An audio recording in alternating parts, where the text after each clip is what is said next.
Hello, everybody. Welcome back to Leashed On, a podcast where I'm leashed on to a certain topic for 15 minutes or more. I just woke up and I was like, I need to make a podcast episode because this is your sign to fucking stand up. This was my sign to stand up, and I want to share this with you because if I can fucking stand up, you can stand up. So, it's true. It is so true, that saying where people are like, oh, people's true colors come out in the breakup. And that is so true because if the person's first intention is to make you look like shit, and when I mean look like shit, like let's keep it a buck. If you really did say things and your ex significant other is like, so when the viewer said this, the viewer said that, and you really said that, all right, it sucks, but like you got leaked. Whether there's screenshots involved or not, and it was just like word of mouth, but you said that.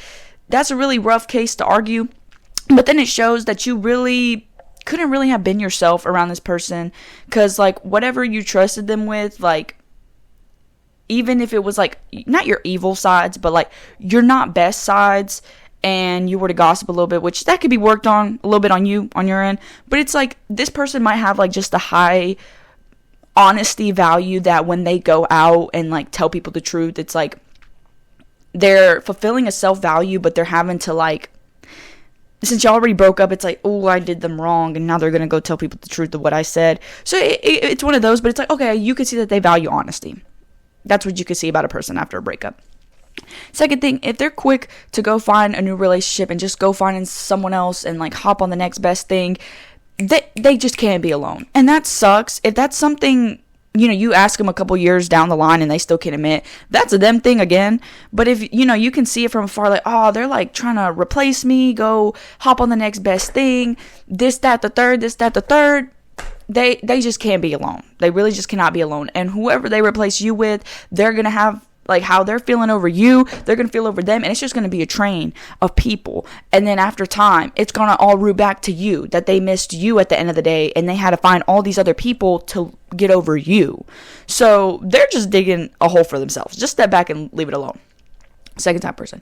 Third type of person, if like, I don't see anything wrong with it, but like if they're the type to just kind of like start posting themselves, start going to the gym, start doing XYZ, whatever, like, make a little thirst traps, okay, that don't hurt a soul, but it's just like they're just trying to rebuild their confidence, whether, they must have lost themselves in you, and again, that's not one of those things that you can really blame yourself for. That's something more on their end, and it happens to all of us. I mean, there's people I know who have been in great relationships, but like they just lost themselves in it, and it's a hard thing to admit, because really, once you lose yourself, or once you put yourself into somebody else and you lose them, you not only lose them, but you also lose yourself. And I've said this multiple times, once you lose yourself, it's wraps. It's wraps. Because you are the biggest anchor at the end of the day. At the end of the day, I love my friends, I love my family, but I'm sleeping in my bed alone. I'm showering with my thoughts alone. I see my naked body every day alone.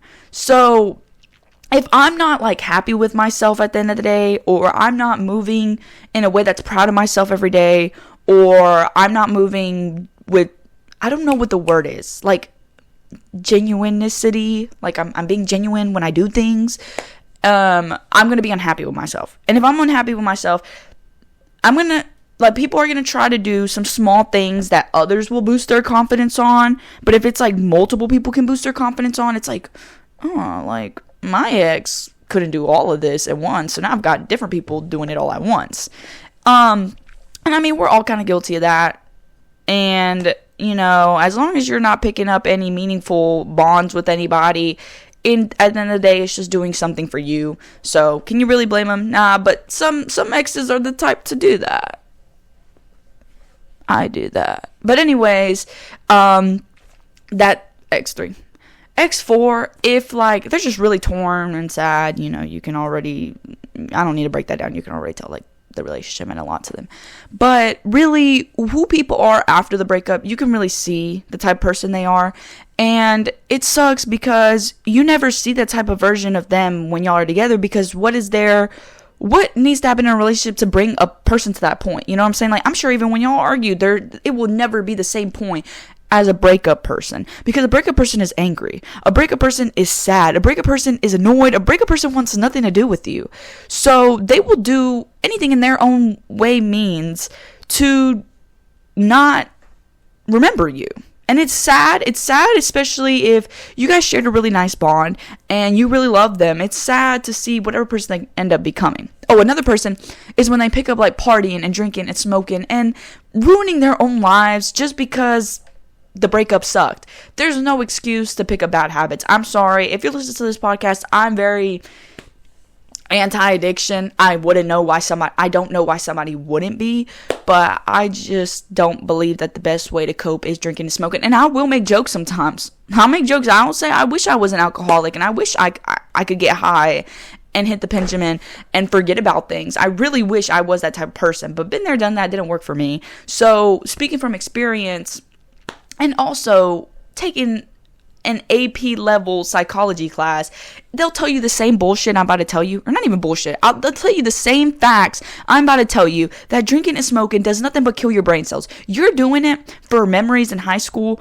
but it's like, especially when our brains are still developing, like, yes, I'm in high school, my brain is still developing. It's not worth it. It is not worth losing brain cells over a breakup. That sounds so fucking embarrassing. You're telling me you're willing to put your intelligence and your brain mass on the line because you're sad about somebody else's breakup? Like, that sounds stupid. That sounds so ridiculous. And if you end up picking it up with friends for fun, and you're like, you know, you end up having like a codependency to it, like, it's sad. And I'm not judging. I'm not here to judge. But let's just be realistic. If you need to live life with something attached to the hip, are you really living life? That's all I'm going to say. That could be another person attached to the hip. That could be a weird hyperfixation obsession attached to the hip. That could be drugs and smoking attached to the hip. But if you need something attached to the hip, are you really living life? Well, no, because you have this thing attached to you that isn't really you. It's not a byproduct of you. Alcohol and weed don't come from your body. They're external sources you need attached to the hip. So it's you don't believe it, but it hinders your ability to live life. Now, I also have the mentality that, yeah, when I'm done with my education path, I'll let myself do whatever, because at that point, I don't need to retain brain cells anymore, because I'm done with school. I'm done with school. I don't need nothing to do with it. So, yeah. But at the end of the day, you know, you can talk to your ex. Get as much closure. Ask them all the questions you need. Cuss them out for the last time. Do whatever you need to make yourself feel better. But at the end of the day, you still being in contact with them hinders them. And there have been times I have been desperate. Okay, there have been times, it's a lot more easier to do it in elementary school and like middle school. Like, oh my gosh, I ask my ex what they think about me. It's so much easier to do it in grades like that. But I've noticed, like, when you get a little older and you try to pull them cards, it looks really bad. It looks beyond embarrassing. So there have been times I pulled those cards and made myself look like a fool. But in reality, I would have rather let myself look like a fool as much as I can to get over it. And in turn, end up seeing who they are more, to kind of like me away from them. Like, you were the type of person to be like this whole time? Like, it's like, who did I fall in love with? And it's like, I need to change out my battery. I will be right back. Sorry, guys. I had to change out my battery. But, yeah, like, it's so much easier to do that stuff in elementary school. So, you know, at the end of the day, I'd rather let myself, like, look like a fool so I can learn. And I'm not, I'm not the best. Like, I'm very self-aware, but I'm not the best at, like, being self-aware, noticing the problem, fixing it, and then making a new byproduct. I more just am aware, and that's it. No byproduct, I'm just aware. So, with me saying that, like, I very much am aware that when I get in relationships, I'm me. I'm me, whether it's, like, this year me, or last year me, or the year before that me. It's still me. I move with, again, I don't know what the word is, like, genuosity. Like, I'm always genuine. I'm always raw. I'm always me. Whether I struggle with some things or not, or even push off some factors of me that maybe I'm not proud of myself in that moment, but it's still like resulting from me. Like, I'm not a version of myself because of somebody else.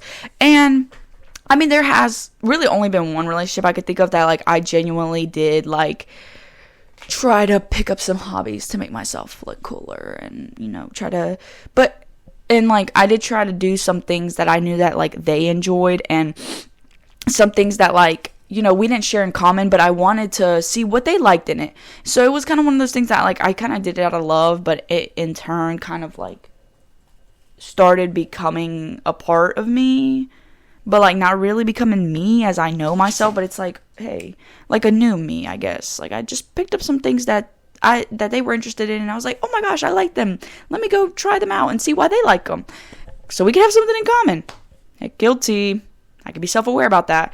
But at the end of the day, like I always knew I move with like being genuine. So like my biggest flex is that nobody that's been with me can be like, oh well, you weren't yourself. You were a fake person. I don't know who I fell in love with. No, because I'm me. And if, you didn't like it at the end or in the middle or in the beginning, you never liked it. And it's rough. Like, again, this comes back to like when you need to let go, is when you realize that what you have to offer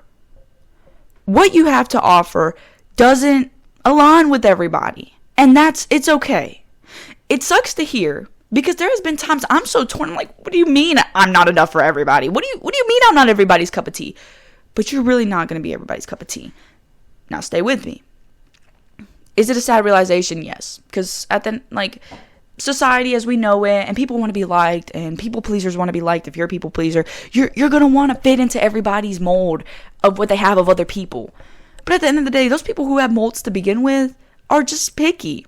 Why do you want to fit into a picky person when you can fit into a person who's welcoming and, for everybody?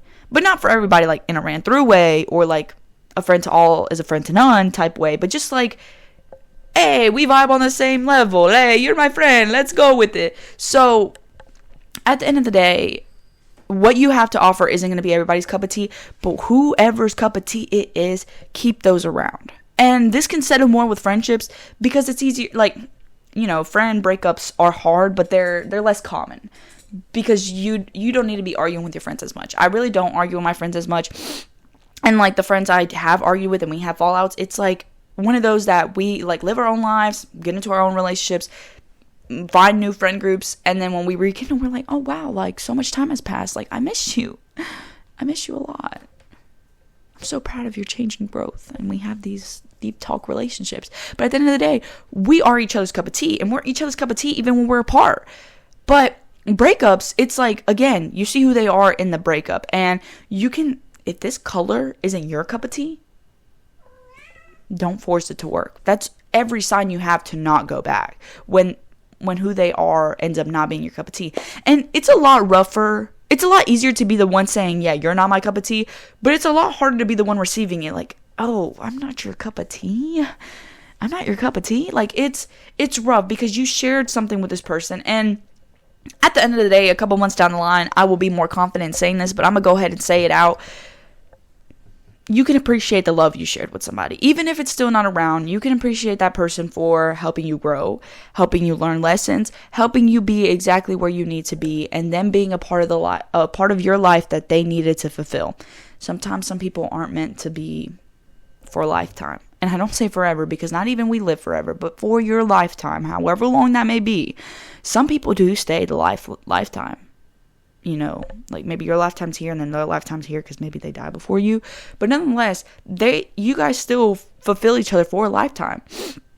And there's some people who just really won't stay a lifetime. And then there's some people who like hiccups in your lifetime. But nonetheless, on and offs, I feel like on and off relationships have really been like not sexualized, but romanticized. Oh, my cat's in the front. Oh, my cat just slipped.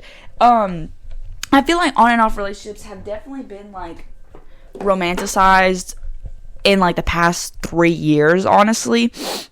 And I've noticed that being on TikTok, I've noticed that like being very active in the podcast community, like I see a lot of people romanticizing on and offs, like how to know if your ex is going to come back for the better, how to know if you and your on and off ex are really meant to be. And at the end of the day, knowing that life is so short, I can just come to realize that if me and this person didn't work now, what goes to say we're going to work later? And if we work later, I just need to appreciate now and not later. So it kind of goes to show that, okay, we didn't work now. We most likely won't work later. But in case we do work later, I'm just going to focus on the now. And it's that line. I don't know if somebody has said that quote before, but if not, quote Priscilla Medina 2024. That line brings a reassurance to me, and it helps me realize that, hey, no matter what, I need to focus in the present moment. And the future will become my present moment in the future. So when that comes, it'll come. But it's not here yet. So let's focus on what's in front of me. And yes, my cats are in here. I'm the type of person that I need to, like, it's quite literally a therapy practice, actually. But it's like seeing the worst of somebody to really be able to move on. Hold on. What's it called when you need to see the worst of somebody to move on? I think it's called like negative. It's called like negative. It's like negative reinforcement or something like that. I don't know, but it's actually a self-protection mechanism. So don't feel guilty because you're just putting up your own walls. But it's like that becomes a problem when someone genuinely wants to show you good, you know, like coming back to kind of like the love bombing. If like a person who's like giving you lavish gifts and is talking you up a lot really wants to be with you and they're like genuinely like trying to be with you, that's a moment where you wouldn't want to put your walls up. But it's also like if you have your walls up, that can teach that person to not go after people who aren't interested, and then maybe in turn you can learn to put your walls down and they can learn to not go after those who aren't interested, and maybe y'all paths will cross. Because I've heard so many cute love stories of couples who like in the beginning they're not interested, one's not interested in the other, and then like they go through like a life-changing event, whether they move or like find a new friend group, and then they like kind of rekindle, and it's like, hey, yeah, I just like brushed you off because like I was going through a lot. And then that makes sense, because in reality,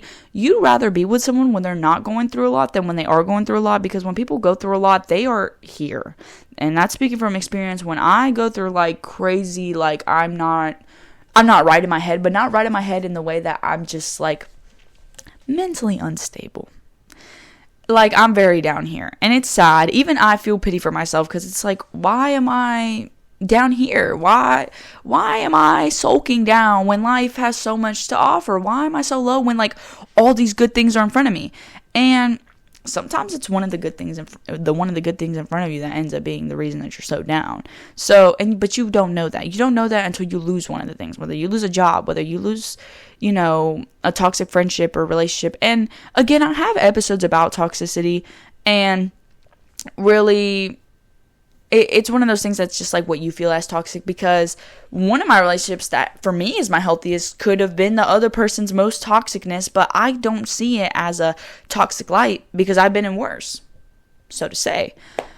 But your key to just know when to let go is when it's bringing you more harm than good. If you're spending more nights crying over the fact in a hurtful way than in a, oh, I'm crying because they bought me flowers way, that's your sign that you need to let go. And it's not easy. It's not easy. I'm saying this to hear myself back later, but it's not easy. It is not easy. And it's hard when it can even be a bit one-sided, when like you were going to do anything to make it work, but they really weren't. It's harder in times like that. But that's when you realize that you need to put yourself first and be there for you and bring back your anchor within yourself. And that's when you realize you need to let go. So, you know, I'm going to leave it there.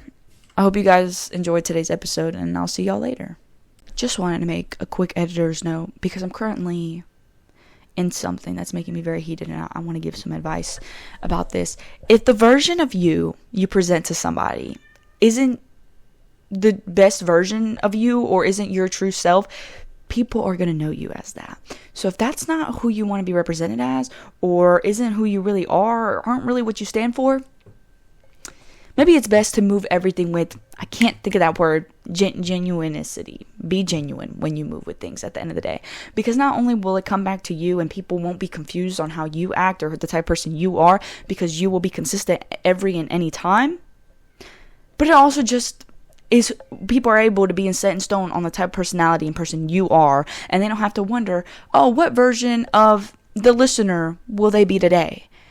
So, yeah, if the type of person you are is to be touchy and be physical touch, keep it that way the whole time. If you're the type of person who likes to give letters and buy gifts and post, and your reposts are full of what you like, and you repost things on your story of full of what you are and what you like and the type of love you want to get, you know, when you get that love, be consistent about it. Don't switch up last minute. You know what I'm saying? When you know what you want, keep it that way. And don't switch up unless you see a switch up that needs to be necessary. Like you realize it's not good for you, or in the end, it's really not what you want. But when it comes to changing minds, it gets difficult when the receiving party knows your mind and knows what you're going to do and knows what you're going to say, and it turns out to really not be you. So it's like, who do they know? Sorry. I'm just facing a situation right now where someone's trying to like gaslight me of the version of them I knew, when in reality it's like, hey, I can only know what you give, and this is what you give me, so of course this is what I know you as. And then all of a sudden be like, that's not really me, that's not who I am. You don't know the real me, you don't like the real me. Hey, what you presented to me is what I knew you as. When it's gone, of course I'm gonna wonder where it's at. I mean, I don't give that type of treatment because I would never want somebody questioning the type of person I am. I give who I am. I would never want somebody to be like, what personality is Priscilla going to give me today? Ooh, is Priscilla going to do what she did that one time, or was that just like a one-time thing? No, I do things any and every time because my personality is consistent. Those who don't know themselves, their personality is inconsistent. So keep that in mind when trying to let go of somebody. Because if someone is showing you different versions of themselves at any given time, they are lost within themselves, and you don't deserve to stick with someone who's lost within themselves. And if they can't even take accountability that they have lost themselves, it's not worth it. Because at times I've lost myself, I can be able to say, hey, my mental health might be struggling a lot. I might not be myself right now. But at the end of the day, I can still be accountable that I am not myself, and not leave people in shambles wondering who I am and where people took me, because I have been here the whole time. Whether my mental health is here or not, I'm still here the whole time. And you will never have to question my behaviors because I will always keep it a buck. So take that advice and always keep it a buck and always be yourself, because you will never regret being yourself. And I'll leave it there.